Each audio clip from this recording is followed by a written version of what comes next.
सनातन धर्म के प्रचार प्रसार के लिए लगे हैं सनातनी और छत्तीसगढ़ में पहली बार 4 महापुराण कथा होने वाला है 35 दिन का। कैसा कुछ ये कथा होने वाला है, कौन करने वाले हैं, कौन इनके आयोजक है, किस प्रकार से होने वाला है, हमारे साथ जो कथाकार जी हैं वो बड़े विस्तार से बताएंगे। जी स्वागत है, परिचय देंगे अपना। आचार्य राधा रास बिहारी शरण। मैं निम्बार्क संप्रदाय में दीक्षित गृहस्थ ब्राह्मण हूँ। जी ये कथा का आयोजन मेरा सपना था कि हर गरीब हर वंचित भगवान से और भगवान की कथा से जुड़ सके। इसलिए 4 महापुराण कथा के रूप में पुरुषोत्तम मास में श्री राम मंदिर प्रांगण टिल्लू चौक लाखे नगर में यह आयोजन होने जा रहा है, जिसमें हर गरीब वंचित इस कथा से जुड़ सकता है। जो निर्धन होगा वो बिना धन के भी इस कथा में यजमान बन सकता है। जो धन दे सकता है वो 2100 रुपये दे करके इस कथा का यजमान बन सकता है। इस कथा का मूल उद्देश्य हर गरीब को, हर उस भटके हुए के जो सनातन धर्म में ये सोचता है कि पैसे के बिना भगवान नहीं मिलते, उन लोगों के लिए आयोजन है कि वो ये विचार त्याग दें कि पैसे से भगवान मिलते हैं। ब्राह्म है केवल प्रेम प्यारे, यही कहा गया है शास्त्रों में। इसीलिए ये कथा का आयोजन प्यारों को अपने राम से मिलाने के लिए है। अच्छा, तो श्रीमद् देवी भागवत, श्रीमद् भागवत, शिव महापुराण और जो है भागवत राम कथा, रामचरितमानस कथा होनी है। ठीक है, कट।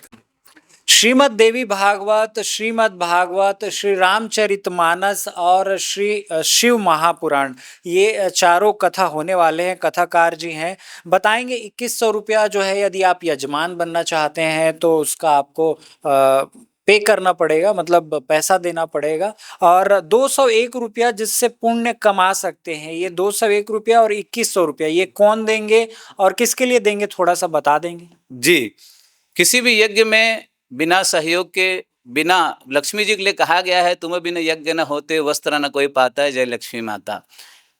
जो लक्ष्मी महारानी है श्रीमन नारायण की धर्मपत्नी जी हैं, वैसे ही यज्ञ नारायण की दक्षिणा उनकी धर्मपत्नी है।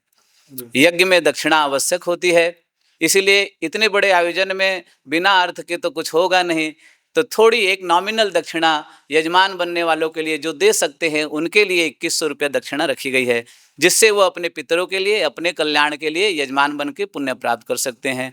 जो 201 रुपया है ऐसे व्यक्तियों के लिए जो 2100 नहीं दे सकते, वो के पूजा, अपने नाम की पूजा वहाँ करवा करके इस पुरुषोत्तम मास की कथा आयोजन का पुण्य प्राप्त कर सकते हैं।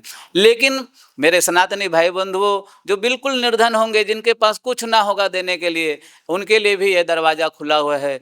वो कुछ भी नहीं देंगे तो भी इस कथा के यजमान बन सकते हैं और इस कथा में शामिल हो सकते हैं।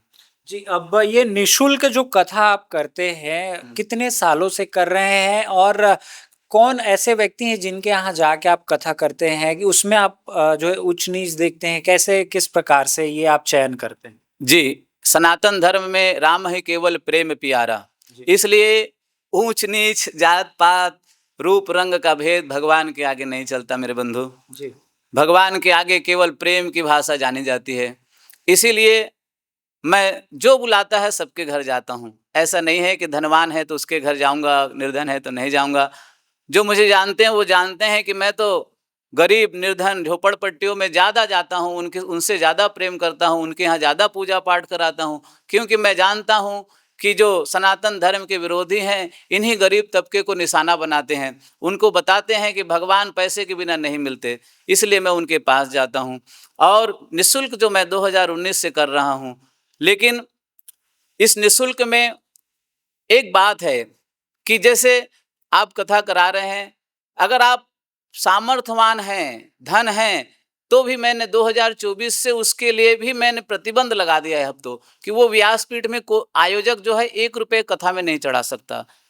ठीक है। लेकिन जो यहाँ छत्तीसगढ़ में लगातार जो बड़े पंडित जी, बड़े कथाकार आते हैं, उन पर आरोप लगते हैं कि वो दूसरे प्रदेश से आते हैं और यहाँ के गरीबों के जो है खजाना लूट कर चले जाते हैं, लाखों करोड़ों कमा कर। इन पर आपका क्या कुछ विचार है, क्योंकि आप निःशुल्क कथा करते हैं और जो भी आपके पास चल कर आते हैं उनके लिए कथा करते हैं, तो आप क्या कुछ कहेंगे इस पर? देखिए, ये कथाकारों का अपना विषय है कि वो कितना धन लेते हैं, क्यों लेते हैं, उसका क्या उपयोग करते हैं। जी, तो मेरा जो विषय है वो एक ही है कि अगर मैं छत्तीसगढ़ में छत्तीसगढ़ियों के माध्यम से, और मेरे छत्तीसगढ़ियों से समझ जाइएगा, पहले स्पष्ट कर दूं कि जो छत्तीसगढ़ में रहता है, छत्तीसगढ़ के बारे में सोचता है, वो हर व्यक्ति छत्तीसगढ़िया है। मेरे लिए ऐसी छत्तीसगढ़ की अन्य परिभाषा नहीं है। छत्तीसगढ़ में जो रहता है, छत्तीसगढ़ के लिए जो सोचता है, वहाँ के रहवासियों के लिए सोचता है, उनके कल्याण के लिए सोचता है, वो हर व्यक्ति छत्तीसगढ़िया है मेरी दृष्टि में। जो बाहर के कथाकार इतना धन ले जाते हैं, उनके संबंध में ये कहूँगा, भैया वो जहाँ रहते हैं वहीं तो ले जाएंगे धन। अब आप कहेंगे कि यहाँ पैसा कमाएं और यहीं छोड़ दें, तो ऐसा तो नहीं करेंगे। लेकिन मेरा एक सपना है कि अगर मैं कोई कथाकार बहुत बड़ा बन जाता हूँ, बहुत धन कमाता हूँ, बहुत धन मुझे प्राप्त होता है, तो ये धन छत्तीसगढ़ में ही छोड़ के जाऊंगा। अपने मरने के पहले ये छत्तीसगढ़ को ही अपना समस्त धन दे के जाऊंगा। कभी भी छत्तीसगढ़ के बाहर ना कोई मंदिर बनाऊंगा, ना आश्रम बनाऊंगा, ना गौशाला बनाऊंगा। मेरी कथाओं से जब धन प्राप्त होने लगेगा, तब वो धन का लाभ भी हमारे छत्तीसगढ़ के वासियों को ही होगा। अच्छा, तो जैसे कि आप फ्री में कथा करते हैं और ऐसे बड़े जो कथाकार यहाँ आते हैं तो उन पर आरोप लगते हैं, तो आपको नहीं लगता कि जैसे अभी आपने कहा कि आने वाले समय में कथा से मुझे इनकम होगा या फिर जो भी चढ़ावा आएगा तो वो छोड़कर जाएंगे बोल रहे हैं, तो आपको नहीं लगता कि जो ऐसे बड़े कथाकार जो आते हैं उनको भी ऐसे कुछ करना चाहिए, उनका भी जो है कुछ ऐसी सोच होना चाहिए या ऐसे कुछ करके जाए छत्तीसगढ़ वालों के लिए? जी बिल्कुल, मेरा भी सपना, जब मैं वृंदावन जाता हूँ, अयोध्या जाता हूँ, काशी जाता हूँ, वहाँ बड़े-बड़े दक्षिण भारत जाता हूँ, बड़े-बड़े मंदिरों को देखता हूँ, तो मैं सोचता हूँ कि वहाँ के कथाकारों ने देखो कितने बड़े-बड़े मंदिर बनाए, जिसको देखने के लिए देश विदेश से लोग आते हैं। मेरी भी इच्छा है कि मेरे छत्तीसगढ़ में चारों कोने में हर जगह पे ऐसे दिव्य मंदिर बने, दिव्य स्थान बने, जहाँ लोग, लाखों लोग रोज भोजन करें, लाखों लोग रोज आएँ, उन गरीब तबकों की मदद हो। मंदिर, धर्म का पैसा जो है धर्म में ही लगना चाहिए।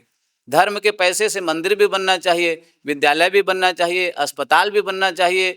लेकिन अब ये मैंने कहा ना कि जो जहाँ का है वो तो पैसा वहीं ले जाएगा, यहाँ छोड़ के कैसे जाएगा? बिल्कुल, तो आने वाले समय में जो अभी आप निःशुल्क कथा कर रहे हैं, तो आने वाले समय में हो सकता है कि आप कथा का पैसा ले?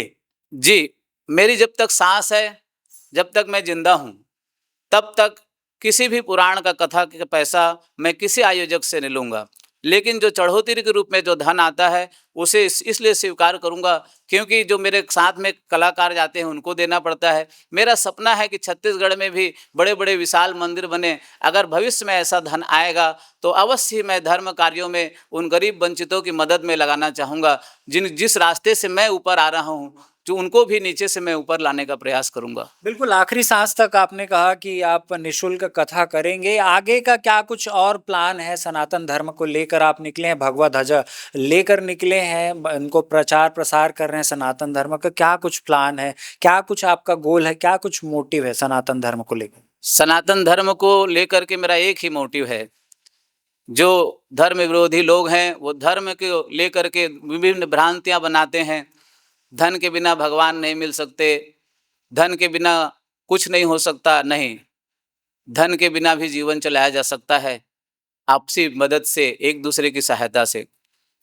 मैं जगह-जगह घूमता हूँ, तो मुझे कई बार ऐसे अनुभव होता है कि बहुत सारी बहनें हैं, जो वीआईपीओ के भवनों के जो बंगले हैं, उनके चक्कर काटती हैं। बड़े-बड़े फाउंडर जो हैं, संस्थाएँ, धन बाँटने वाली संस्थाएँ, मदद करने वाली संस्थाओं के चक्कर काटती हैं और कई चक्कर लगाने के बाद, बहुत पूछताछ होने के बाद उनकी मदद हो पाती है। पढ़ने वाले बहुत ही मेधावी विद्यार्थी हैं, उनको मदद की ज़रूरत है। मैं भविष्य में धन प्राप्त करूँगा तो उनकी मदद करना चाहूँगा। बहुत सारे बुजुर्ग हैं, जिनको आवश्यकता है कि उनका जीवन सुचारू रूप से चल सके, उनके लिए भी मदद करना चाहूँगा। लेकिन वो तो प्रभु की इच्छा है। मैं अपने सपने बता सकता हूँ, बहुत सारी कामनाएँ हैं सनातन धर्म के लोगों के लिए। वो समय आएगा, जैसे-जैसे प्रभु कृपा करेंगे, मैं कोई बात करूँगा ऐसे नहीं बोल सकता। क्यों? क्योंकि आयु का किसी का निर्धारण नहीं है। आज हूँ, कल नहीं रहूँगा तो मेरे सपनों का, मेरी बातों का क्या होगा? लेकिन हाँ, जब तक हूँ, मैं सनातन धर्म के उन गरीब वंचित लोगों को भगवान से जोड़ने का कार्य करता रहूँगा।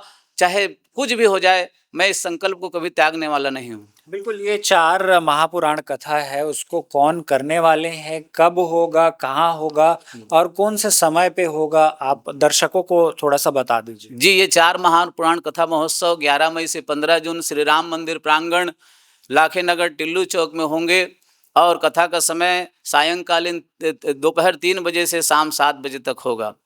ठीक है, तो चारों का यही समय रहेगा? बिल्कुल, चारों कथाओं का यही समय होगा। 11 तारीख को भव्य कलश यात्रा होगी।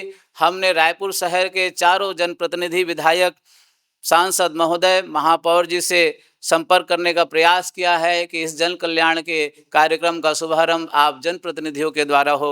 हम प्रयास कर रहे हैं हर समाज के भवन में जाकर के। अभी तक मैं कई लोगों से मिला हूँ, कई मंदिर गया हूँ, मोहल्ले कई स्थानों पे गया हूँ और सबसे हाथ जोड़ के कहा हूँ कि भैया इस कथा से जुड़िए और इस कथा को अपना मानिए, क्योंकि इसके आयोजक आप ही हैं। बिल्कुल। तो आप लोगों ने सुना कि छत्तीसगढ़ में ये पहली बार है 35 दिन का 4 महापुराण कथा होने जा रहा है, तो इस पे आप भागीदारी कर सकते हैं। जैसे कि बड़े विस्तार से महाराज जी ने बताया है, यदि यजमान बनना है तो 2100 रुपये का, या फिर नहीं आ सकते हैं, पुण्य कमाना चाहते हैं तो 201 रुपये का, या फिर आप कथा निःशुल्क सुन सकते हैं। अभी के लिए फिलहाल इतना ही। राजधानी रायपुर से मैं हुँ यश, कैमरा सहयोगी हरीश के साथ।